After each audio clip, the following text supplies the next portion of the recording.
നമ്മളിന്ന് ആൻഡമാനിലേക്കൊരു യാത്ര പോവുകയാണ്. വയനാട്ടിൽ നിന്നാണ് നമ്മൾ യാത്ര തുടങ്ങുന്നത്. നമ്മുടെ മനോഹരമായിട്ടുള്ള മുത്തങ്ങക്കാട്ടിലൂടെ അങ്ങനെ ബസ്സിൽ പോവുകയാണ്. എത്ര കണ്ടാലും മതി വരാത്തൊരു കാടാണിത്. എപ്പോഴെപ്പോഴും പോകുന്നൊരു കാടാണിത്. ഇപ്രാവശ്യത്തെ ഒരു വ്യത്യാസം എന്ന് വെച്ചാൽ നിറയെ ഫയർ ലൈൻസ് ഉണ്ടായിരുന്നു. ഓരോ സീസണിലും വൈൽഡ് ഫയർ കാരണം എത്രയോ ഏക്കർ കണക്കിനാണ് വനം നഷ്ടപ്പെട്ടു പോകുന്നത്. അപ്പോൾ അതിനെ തടയാൻ വേണ്ടിയിട്ടാണ് ഫോറസ്റ്റ് ഡിപ്പാർട്ട്മെൻറ്റ് ഇങ്ങനെ ഫയർ ലൈൻസ് വെച്ചിട്ടുള്ളത്. അത് കഴിഞ്ഞ് നമ്മുടെ മൈസൂരിലെ അതിമനോഹരമായിട്ടുള്ള കൊട്ടാരം മുഴുവൻ ഇപ്പോഴും ലിറ്റപ്പായിട്ടിരിക്കുകയാണ്, നമ്മുടെ മൈസൂർ ദസറ പോലെ. അത് കഴിഞ്ഞ് വേറെ പ്രത്യേകിച്ച് ഒന്നും ചെയ്യാനില്ലാതിരുന്നതുകൊണ്ട് ആ സമയത്ത് മുഴുവൻ കാലാപ്പാനി ഇരുന്ന് കണ്ടു. അങ്ങനെ ബാംഗ്ലൂർ ഇൻ്റർനാഷണൽ എയർപോർട്ടിലെത്തി. ഭാഗ്യത്തിന് കറക്റ്റ് ക്രെഡിറ്റ് കാർഡ് ഉണ്ടായിരുന്നതുകൊണ്ട് രാവിലെ 1:30 മണിക്കാണ് ഞാൻ എത്തുന്നത്. പുലർച്ചെ 1:30 മണിക്ക്, 4:30 മണിക്കാണ് ഫ്ലൈറ്റ്. അത്രയും സമയം ഞാൻ അവിടുത്തെ ഇൻ്റർനാഷണൽ ലോഞ്ചിൽ ആർമാദിക്കായിരുന്നു. അവിടുത്തെ ഡിന്നർ ബഫറ്റും ബ്രേക്ക്ഫാസ്റ്റ് ബഫറ്റും കഴിഞ്ഞിട്ടാണ് ഞാൻ അവിടെ നിന്ന് ഇറങ്ങിയത്. അവിടെ നിന്ന് നേരെ ഫ്ലൈറ്റിൽ കയറി. ഉറങ്ങാനേ പറ്റാത്തതുകൊണ്ട് ഫ്ലൈറ്റ് ടേക്ക് ഓഫ് ചെയ്ത് പോലും അറിഞ്ഞില്ല, അങ്ങനെ ഉറങ്ങിപ്പോയി. പിന്നെ ഉണരുന്നത് ഈ വിഷ്വലിലേക്കാണ്. പുലർച്ചെ ഏകദേശം ലാൻഡിങ്ങിനോട് അടുപ്പിച്ചാണ് ഞാൻ ഉണരുന്നത്. പിന്നെ ഞാൻ കാണുന്നത് ആൻഡമാൻ്റെ ആകാശ കാഴ്ചകളാണ്. ഒരു ചതുപ്പ് നിലം പോലെയാണ് എനിക്ക് ആദ്യം തോന്നിയത്.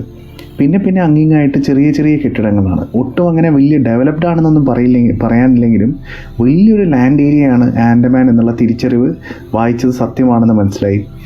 നമ്മുടെ കേരളത്തിൻ്റെയൊക്കെ ഒരു ഭൂപ്രകൃതി പോലെ തോന്നി. ചെറിയ ചെറിയ കെട്ടിടങ്ങൾ, എന്നാൽ വളരെ ഡെൻസായിട്ടാണ് അതൊക്കെ കാണപ്പെട്ടത്.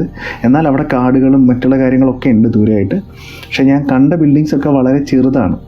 വലിയ കെട്ടിടങ്ങളൊന്നും അവിടെ ഇല്ല. അത്ര ഡെവലപ്ഡ് ആണെന്ന് പറയാൻ പറ്റില്ല. അത് കഴിഞ്ഞ് നേരെ ചെന്നത് വീർ സവർക്കർ ഇൻ്റർനാഷണൽ എയർപോർട്ടിലാണ് ഞാൻ ലാൻഡ് ചെയ്തത്. ഗംഭീരമായിട്ട് അവർ സെറ്റ് ചെയ്തിട്ടുണ്ട്. പഴയ വിഷ്വൽസിലൊക്കെ നമ്മൾ നോക്കുകയാണെങ്കിൽ അതൊരുമാതിരി KSRTC സ്റ്റാൻഡ് പോലെയാണെങ്കിൽ ഇപ്പോൾ അത് ഭയങ്കര അഡ്വാൻസ്ഡ് ആയിട്ടുണ്ട്. വളരെയധികം അടിപൊളിയായിട്ട് റീവാമ്പ് ചെയ്തിട്ടുണ്ട്. ഗംഭീര ഒരു ആർക്കിടെക്ചറാണ് വീർ സവർക്കർ ഇൻ്റർനാഷണൽ എയർപോർട്ടിന്. ആൻഡമാനോട് ചേരുന്ന ഒരു ക്ലാമിൻ്റെ ഷേപ്പിൽ, ഒരു മുത്തുച്ചിപ്പി, ഒരു പവിഴ ചിപ്പിയുടെയൊക്കെ ഷേപ്പിലാണ് ഇതിൻ്റെ ഒരു ആർക്കിടെക്ചർ ഉള്ളത്. ഉള്ളിൽ ധാരാളം സ്റ്റോളുകളും ഒക്കെയുണ്ട്. ലോഞ്ച് ഏരിയ വളരെ വളരെ ചെറിയൊരു ലോഞ്ചാണ് അവിടെ ഉള്ളത്. അത് പേ ചെയ്തിട്ടുള്ള ലോഞ്ചാണ് അവിടെ ഉണ്ടായിരുന്നത്. ഇവിടുന്ന് വളരെ അടുത്താണ് എൻ്റെ സ്റ്റേ. ലെമൺ ട്രീ ഹോട്ടൽസ് എന്ന് പറയുന്നത് ഇവിടെ ജസ്റ്റ് നമ്മളിതിൻ്റെ മെയിൻ ഡോർ കഴിഞ്ഞ് എയർപോർട്ടിൽ നിന്ന് ജസ്റ്റ് ഇറങ്ങി ഒരു റോഡ് ക്രോസ് ചെയ്ത് കഴിഞ്ഞാൽ ലെമൺ ട്രീ ഹോട്ടൽസ് എത്തി. അപ്പോൾ ഉറക്കത്തിൻ്റെ ഒരു രാത്രി മുഴുവൻ ഉറങ്ങാതിരുന്നതുകൊണ്ടുള്ള എല്ലാ ബുദ്ധിമുട്ടുകളും ഉണ്ടായിരുന്നു. അതുകൊണ്ട് നേരെ ഹോട്ടലിലേക്ക് ചെക്ക് ഇൻ ചെയ്യാൻ വേണ്ടി അവിടെ നിന്ന് പെട്ടിയും മേടിച്ച് നേരെ പോയി. അപ്പോൾ അതാ ഈ ലെമൺ ട്രീ ഹോട്ടൽസിൻ്റെ തൊട്ടടുത്ത് തന്നെ നമുക്കവിടെ സ്കൂട്ടിയൊക്കെ റെൻറ്റിന് കിട്ടുന്ന സ്ഥലങ്ങളുണ്ട്. ഇവിടെ കമ്മ്യൂട്ട് ചെയ്യാൻ ഏറ്റവും എളുപ്പം ഒരു സ്കൂട്ടി റെൻറ്റിന് എടുക്കുക എന്നുള്ളതാണ്. 500 തൊട്ട് 650 രൂപ വരെയാണ് ഇതിൻ്റെ ഏകദേശം ഒരു റേഞ്ച് വരുന്നത്. അതിന് നമ്മൾ പിന്നെ നമ്മുടെ ഡ്രൈവേഴ്സ് ലൈസൻസ് സബ്മിറ്റ് ചെയ്ത് കഴിഞ്ഞാൽ നമുക്ക് അവിടുന്ന് വണ്ടി റെൻറ്റിന് കിട്ടും. അത് കഴിഞ്ഞ് നമുക്ക് അവിടെ തിരിച്ചു കൊടുക്കാം. അവിടെ പെട്രോളിനൊക്കെ വില കുറവാണ് കമ്പാരിറ്റീവ്ലി. ഭയങ്കര ഹോസ്പിറ്റബിൾ ആയിട്ടുള്ള സ്റ്റാഫായിരുന്നു ലെമൺ ട്രീയിൽ, പറയാതിരിക്കാൻ വയ്യ. കാരണം നമ്മളവിടെ ചെന്നപ്പോഴത്തേക്കും പിന്നെ സെക്യൂരിറ്റി ചേട്ടനൊക്കെ വന്ന് നമ്മുടെ ലഗേജൊക്കെ എടുത്തുകൊണ്ട് പോയി. അതുപോലെ അവിടെ ഉണ്ടായിരുന്ന സമയം മുഴുവൻ അവരുടെ സ്റ്റാഫ് എല്ലാം അടിപൊളിയായിരുന്നു. രോഹിത് ആണെങ്കിലും അയാനാണെങ്കിലും പ്രമോലിക്ക അങ്ങനെ എന്തോ ആയിരുന്നു അവരുടെ പേര്, ഞാൻ കൃത്യമായിട്ട് ഓർക്കുന്നില്ല, അവരുണ്ട്. അതുപോലെ തന്നെ SK ചാ എന്ന് പറഞ്ഞ മറ്റൊരു സെക്യൂരിറ്റി ചേട്ടൻ. എല്ലാവരും ഭയങ്കര ഫ്രണ്ട്ലി, ഭയങ്കര നല്ല ഒരു ഹോസ്പിറ്റലായിട്ടുള്ള ഒരു ടീമായിരുന്നു. അവിടുത്തെ ലോഞ്ചിൽ കുറച്ച് നേരം വെയിറ്റ് ചെയ്യുന്നു. വലിയൊരു ഗ്രൂപ്പ് ചെക്കിൻ ഉണ്ടായിരുന്നു.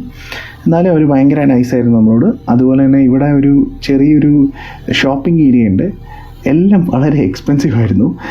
അവിടെയുള്ള ക്രിസ്റ്റലൊക്കെ ഉണ്ട്, ഒരു ബ്ലൂ കളർ ക്രിസ്റ്റലൊക്കെ, അതിന് 13,000 രൂപ ആ റേഞ്ചിലേക്കൊക്കെയാണ്. ഭയങ്കര വിലയാണ് അവിടെ. അതുപോലെ തന്നെ ഇവരുടെ റിസപ്ഷനിലൊരു വലിയൊരു നാച്ചുറൽ സ്റ്റോണിൻ്റെ ഒരു വലിയൊരു പീസ് വെച്ചിട്ടുണ്ട്. ഒരു 1.5 ലക്ഷം രൂപയുടെയൊക്കെ മേലെ വില വരുന്ന സാധനം.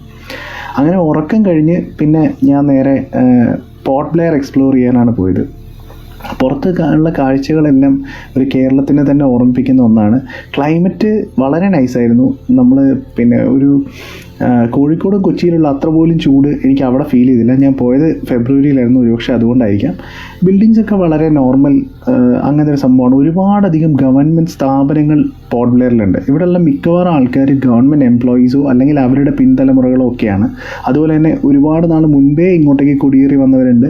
റീസെൻ്റായിട്ട് വരുന്ന ആൾക്കാരും ഉണ്ട്. അതിന് അതിൻ്റേതായ ബിസിനസ് റീസൺസും ഉണ്ട്. കാരണം ആൻഡമാനിൽ എന്തും ചിലവാകും. ഇവിടെ ഒരുപാട് പേര് പിന്നെ ഗവൺമെൻറ് എംപ്ലോയീസ് ആയതുകൊണ്ട് അതൊരു നല്ല മാർക്കറ്റാണെന്ന് മനസ്സിലാക്കി ഒരുപാട് പേര് ഇങ്ങോട്ടേക്ക് വരുന്നുണ്ട്. അതുപോലെ തന്നെ പല കൾച്ചേഴ്സിലുള്ള ആൾക്കാരാണ്. ഇപ്പം മലയാളികളുണ്ട്, തമിഴരുണ്ട്, ബംഗാളികളുണ്ട്. ഇവരാണ് ഏറ്റവും അധികം ഞാനവിടെ കണ്ടവർ. അല്ലാതെ തെലുങ്ക്, കന്നഡ ആൾക്കാരും ഉണ്ട്.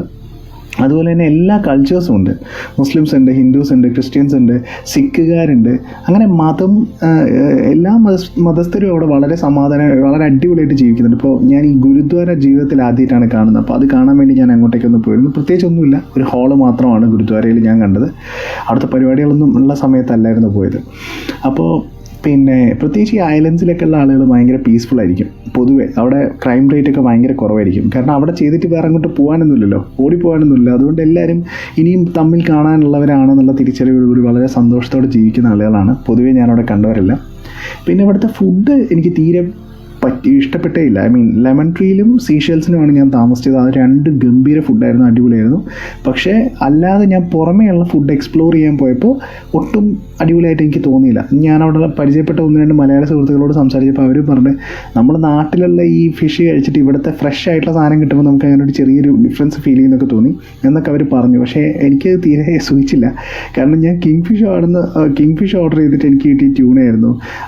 അങ്ങനെ നല്ല ഫുഡായിട്ട് എനിക്ക് എവിടെയും തോന്നിയില്ല. അതുപോലെ ഞാൻ സംസാരിച്ചവരെല്ലാം പറഞ്ഞൊരു സ്ഥലമായിരുന്നു ഗോവിന്ദ മെസ്സ്, നല്ല ഫുഡാണെന്ന് പറഞ്ഞു. അത് ഭയങ്കര ആവറേജ് ആയിരുന്നു കഴിക്കുന്നത്, but nothing great at all. ഒന്നും അങ്ങനെ എക്സൈറ്റിംഗ് ആയിട്ടുള്ള ഒരു ഫുഡൊന്നും അവിടെ ഞാൻ കണ്ടില്ല. പിന്നെ ഇത്രയും ഒരു ഐലൻഡ് സ്ഥലത്ത് വന്നിട്ട് നമ്മൾ കുറച്ച് ഫിഷ് ഐറ്റംസ് എങ്കിലും ട്രൈ ചെയ്യണമല്ലോ എന്ന് വിചാരിച്ചിട്ടാണ് കുറച്ച് കഴിച്ചു കൊടുത്തത്. അത് എല്ലാം ഇങ്ങനെ വലിയ ഗുണമൊന്നും ഉണ്ടായിരുന്നില്ല. മോസ്റ്റ്ലി നമുക്ക് വെജിറ്റേറിയൻ അവിടെ അടിപൊളിയായിട്ട് വർക്കാവും. അതെ, തമിഴർ, കന്നഡിഗാസൊക്കെ ഉള്ള നാട്ടിൽ അവർ നടത്തുന്ന റെസ്റ്റോറൻറ്റിലൊക്കെ ഒരുവിധമൊക്കെ ഈ വെജിറ്റേറിയൻ ഫുഡ് ഗംഭീരമായിരിക്കും. അത്യാവശ്യം നല്ല ടേസ്റ്റുള്ള വെജിറ്റേറിയൻ ഫുഡ് നമുക്ക് അവിടെ കിട്ടും. അതൊക്കെ കഴിച്ച് പിന്നെ ഞാൻ കുറച്ചുകൂടെ ഇങ്ങനെ പോർട്ട് ബ്ലെയർ എക്സ്പ്ലോർ ചെയ്തപ്പോൾ കണ്ടൊരു സംഭവം എന്ന് പറഞ്ഞാൽ അവിടെ ഈ വേൾഡ് വാർ മെമ്മോറിയൽ ആയിട്ടൊരു സംഭവം പോർട്ട് ബ്ലെയറിൻ്റെ ഒരു ജംഗ്ഷനിൽ തന്നെ അവർ ബ്രിട്ടീഷുകാർ സ്ഥാപിച്ചൊരെണ്ണം കണ്ടു. ഒരു ക്ലോക്ക് ടവറാണിത്. അവിടുത്തെ വേൾഡ് വാർ മെമ്മോറിയൽ ആയിട്ടുള്ള ഒരു സംഭവമുണ്ട്. അത് ഓൾമോസ്റ്റ് പോർട്ട് ബ്ലെയറിൻ്റെ സെൻറ്ററിലാണ്. ബാക്കിയെല്ലാം വളരെ ഒരു സാധാരണമായിട്ടുള്ള ഒരു കേരള ടൗൺ എന്നേ പറയാനുള്ളൂ. പിന്നെ അവിടെ വളരെ അടിപൊളിയാണെന്ന് പറഞ്ഞ മറ്റൊരു ഹോട്ടൽ, ഒരു റെസ്റ്റോറൻറ്റ് ഉള്ളത് അവിടുത്തെ ലൈറ്റ് ഹൗസിൻ്റെ അവിടെയാണ്. അങ്ങോട്ടേക്ക് ഞാൻ പോയില്ല, അത് കഴിച്ചില്ല. അതുകൊണ്ട് എനിക്ക് അതിനെപ്പറ്റി അഭിപ്രായം പറയാൻ അറിയില്ല.